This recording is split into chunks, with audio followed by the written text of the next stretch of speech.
Mister. What is this? எங்க அப்பாவை இந்த ஈட்டியால குத்தி கொலை பண்ணிட்டேன். என்னமா சொல்ற? வேற எதுவும் கேட்க வேண்டாம்.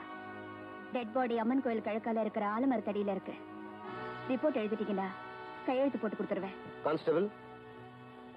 Yes sir. அதை அவங்க கிட்ட இருந்து வாங்கிக்க. கொடுங்கம்மா.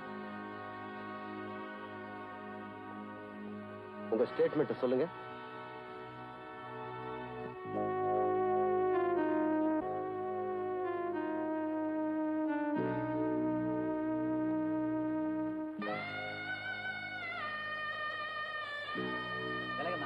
போமா அந்த பக்கம்.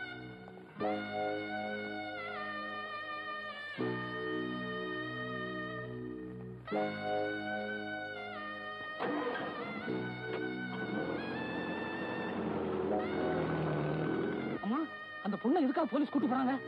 அந்த பொண்ணு அவங்க அப்பாவையே குத்தி கொலை பண்ணிருச்சான். அதனாலதான் போலீஸ் ஜெயிலுக்கு கூட்டிட்டு போறாங்க.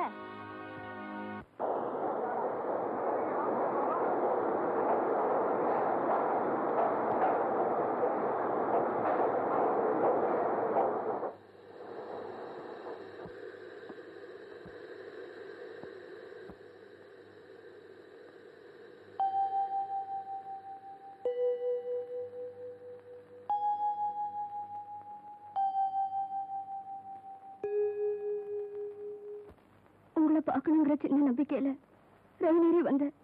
இப்பவும் நீங்க என்ன பார்க்க வரல. இனிமே நான் உயிரோட இருக்கிறதுல அர்த்தமே இல்லை.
நீங்க எப்பமா அங்க வந்தீங்க? அவரோட சத்தம் மட்டும் கேக்குது. அவர் எங்க? அது எப்படிமா என் வாயால சொல்வேன்? நடக்க கூடாதெல்லாம் நடந்து போச்சுமா. நீங்க உங்க அப்பாவை கொண்டுட்டு போலீஸ் சரணடைஞ்சு உங்களை ஜீப்ல கொண்டு போனாங்க. அப்போ சின்னமணி அங்க வந்தான். நடந்ததே இல்ல. அதிசயமா இருக்கு. தம்பி, இவ்வளவு எங்க போயிருந்தீங்க? கண்மணி அவங்க அப்பாவை கொலை பண்ணிட்டாங்கன்னு போலீஸ்ல பிடிச்சிட்டு போனாங்க. கண்மணி கொலை செய்யல. நான் தான் கொலை செஞ்சேன். கண்மணி கொலை செய்யல. கண்மணி தம்பி,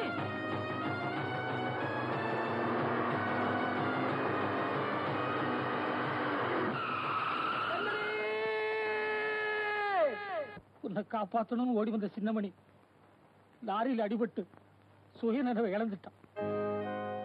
உன்னை காப்பாற்ற முடியலையேங்கிற எண்ணம் மட்டும் அவன் மனசுல அப்படியே தங்கி போச்சு. உன்னை காப்பாற்ற முடியலையே, உன்னை காப்பாற்ற முடியலையே அப்படிங்கிற ஏக்கத்துல அவ தனக்குத்தானே தண்டனையை கொடுத்துக்கிறாமா. அந்த கொடுமை நீயே போய் பாருமா.